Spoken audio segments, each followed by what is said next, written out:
پھر ہم آپ کو خوش آمدید کہتے ہیں۔ میں ہوں آپ کا ہوسٹ راجہ ذوالفقار علی، اور پروگرام ہے سب چلے گا۔ وہ کیا کہتے ہیں؟ کب چلے گا؟ تب چلے گا جب چلے گا، اب چلے گا، سب چلے گا۔ رات 8 سے 10 بجے تک ہمارا اور آپ کا ساتھ چلے گا، اور آج ہم کسانوں کے ساتھ چلیں گے۔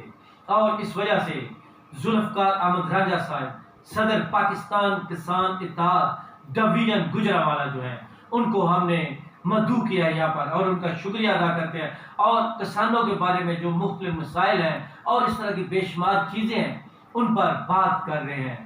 تو جی ذوالفقار راجہ صاحب، ہم بات کر رہے تھے جو آپ کی وزیر اعلیٰ پنجاب سے ملاقات۔ جی میں وزیر اعلیٰ پنجاب سے آگے نکل گیا تھا، یہاں یعنی اور بات کر رہی تھی۔ جی ہماری دعا ہے کہ آپ وزیر اعلیٰ پنجاب سے آگے ہی نکل جائیں، اور انشاءاللہ نکلیں گے۔ میں یہ عرض کر رہا تھا کہ ہماری حکومتیں سب سے معاہدے کرتی ہیں، IMF سے کرتی ہیں، ورلڈ بینک، بالکل آپ نے ٹھیک ہے، انٹرنیشنل ورلڈ بینک پہ کرتی ہیں، آپ یعنی آپ بلاول بھٹو کے ساتھ وزیر خارجہ سب سے معاہدے کرتے ہیں۔ ایک معاہدہ پاکستان کی عوام، پاکستان کی کسان کے ساتھ کرتے ہیں۔ ہم یہ عہد کرتے ہیں کہ ہم پاکستان کی معیشت کو ٹھیک کریں گے۔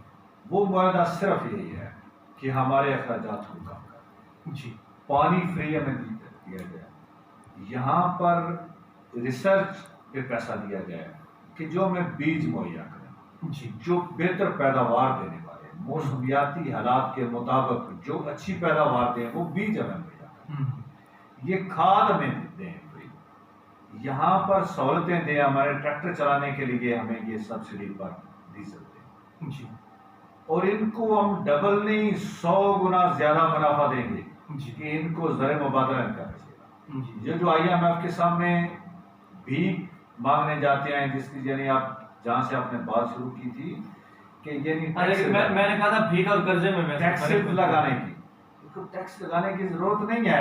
IMF ویسے کبھی بھی صاحب اگر آپ IMF کے پاس جائیں گے، آپ غیروں کے پاس جائیں گے تو وہ آپ کو ٹیکس لگانے کی شرائط رکھیں گے۔ ہم ٹیکس کی شرائط نہیں رکھتے، ہم کہتے ہیں کہ گندم کم قیمت پر عوام کو مہیا کریں، چاول کم قیمت پر مہیا کریں، چینی کم قیمت پر مہیا کریں، سبزیاں کم قیمت پر مہیا کریں، لیکن اس کے لیے شرط یہ ہے کہ کسان کو سہولیات دیں۔ اگر آپ سہولیات دیں گے تو کسان اس ساری چیزوں کو اگائے گا، بڑے شوق سے اگائے گا، چونکہ اس کے اخراجات کم ہو رہے ہیں اور وہ آپ کو کم قیمت پر دے گا۔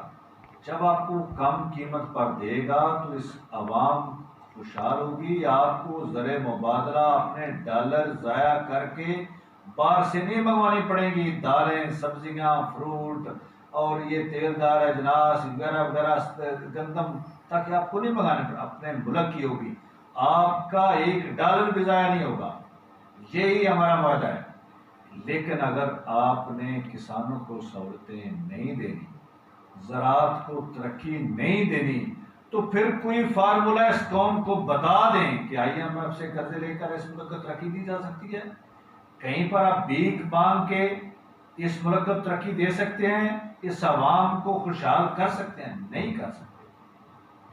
اگر آپ خیر خواہ ہیں، تمام حکمرانوں سے مخاطب ہوں، تمام سیاسی جماعتوں سے مخاطب ہوں، جو آنے والے ہیں ان سے، جو پچھلی حکومتیں تھیں ان سے، کہ اگر آپ خیر خواہ ہیں اس ملک کے، اگر آپ خیر خواہ ہیں اس ملک کی عوام کے، تو پھر آپ کو اس زراعت کو ترقی دینی ہوگی، کسانوں کو سہولیات دینی ہوگی، اپنے ملک کی زراعت جو ریڑھ کی ہڈی کی حیثیت ہے اس کو بچانا ہوگا، اور اس ملک کا زر مبادلہ، اس کی معیشت کو بچانا ہوگا۔ اچھا راجہ صاحب، شرط صرف معیشت سے کہ زراعت کو ترقی دیں اور اپنی ملک کی معیشت۔ اچھا، معیشت سے ہم مویشیوں پر تھوڑا سا آ جائیں۔ دیکھیں جو کسان ہے، چھوٹا کسان ہے، وہ زراعت اس لیے بھی کرتا ہے کہ اس نے اپنے مویشی پالنے ہوتے ہیں۔ جانور پاکستان میں زیادہ مطلب بھیڑ، بکریاں، بھینس، بھینسیں ہمارے یہاں اور گائے وغیرہ ہوتی ہیں۔ جی کسان یہ سارا پال رہے ہیں، اور میں پہلے آپ کو کہہ رہا ہوں کہ آپ تو اس پہ بھی جتنی محنت ایک کی لیٹر پہ 60 روپے سبسڈی دے رہے ہیں اس عوام کو۔ جی یعنی ہمیں اس کی کاسٹ جو پڑتی ہے اپنی محنت چھوڑ کے، جی جو ہمارا یعنی جو خرچہ اس پہ آتا ہے محنت کو چھوڑ دیں. کسان کی مزدوری کی تو اہمیت ہی کوئی نہیں ہے نا. وہ 16 گھنٹے کام کرتا ہے, اس کی اہمیت نہیں ہے. 16 گھنٹے کام کرتا ہے, 8 گھنٹے اپنے مویشیوں کی چوکیداری کرتا ہے, یعنی 24 گھنٹے اس کی بنتی ہے نوکری. جی اس کی تو اوقات ہی نہیں ہے, اس کی کوئی اہمیت ہی نہیں ہے. اس یہاں کی بیوروکریسی نے, سرمایہ داروں نے, وڈیروں نے, حکومتوں نے, سیاستدانوں نے اس کی تو اہمیت کو سمجھے نہیں ہے. اس کو تو چھوڑ دیں. جی اصل مسئلہ ہے وہ سبسڈی اپنی کاسٹ پہ دے رہا ہے. اس کے ساتھ یہ اتنا ظلم ہے کہ یہ مویشی پالتا ہے, دودھ کے لیے تیار کرتا ہے, صاف اور شفاف اور پیور. جہاں پانی کی بوتل اس کا ریٹ 100 سے زیادہ ہے, جی لیکن جو ایک اللہ کا نور ہے, ہاں بالکل ایسی ہے. دودھ اللہ کا نور ہے, صاف شفاف اور صحت مند, جو ضرورت ہے, اس کا ریٹ 90 روپے ہے. المیہ یہ سوچنے والی بات ہے. کم از کم ہماری جو 300% اضافہ ہو گیا ہے. جب 1400 روپے بنڈے کا ریٹ تھا اس وقت اس کی قیمت تھی 80 روپے دودھ کی. جی آج اس کا ریٹ ہو گیا ہے 4400 روپے, جی لیکن آج اس کا ریٹ ہے 90 روپے. جی کتنے ظلم کی بات. سب چیزیں مہنگی ہو گئی, 300 گنا اضافہ ہو گیا چیز, لیکن کسان کی کوئی چیز نہیں اس میں اضافہ. ابھی یہ 2200 میں گندم خرید کے 6500 میں دے رہے ہیں.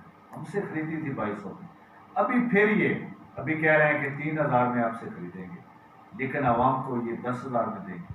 ایسے ہی. کیوں؟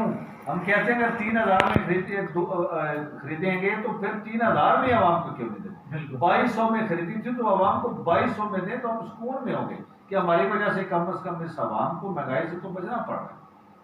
المیہ یہ ہے کہ اس کا کوئی منصوبہ نہیں کیا جاتا, کوئی خیال نہیں کیا جاتا. صرف اور صرف بنیادی جو اس کا جو ورکر ہے, یعنی مزدور ہے, کسان, اس کا استحصال کرنے کے لیے سب کچھ ہے. اور کسان کا استحصال کرنے کا مطلب ہے پاکستان کا استحصال کرنا. جی یہ بات یاد رکھیں, جب تک آپ کسان کو سہولیات نہیں دیتے, اس کا استحصال کرتے رہتے ہیں, اس کا مطلب پاکستان کا استحصال. خدا کے لیے یہ حکومتوں سے, آپ کی وساطت سے, آپ ہماری آواز بنے ہیں, FM آواز کی وساطت سے ہم حکومتوں سے یہ گزارش کرتے ہیں کہ اس پاکستان کا بھلا سوچیں. خدا کے لیے اس پاکستان کا بھلا سوچیں, اور پاکستان کا بھلا سوچنے کے لیے یقیناً کسانوں کا بھلا سوچنے کی ضرورت ہے. اس میں سوچیں. آپ ہمارے ساتھ جو میں نے عرض کیا معاہدہ کریں, ایک ہم آپ سے عرض کرتے ہیں کہ اس ملک کی معیشت کو ٹھیک کریں گے, اس ملک کی عوام کو خوشحال کریں گے, اس ملک کی ملیں چلائیں گے, اس ملک کا زرعی مبادلہ بچائیں گے, لیکن اس کے لیے آپ کو ہماری طرف توجہ کرنی ہوگی. کسان کا استحصال بند کرنا ہوگا اور اس کے حقوق کا خیال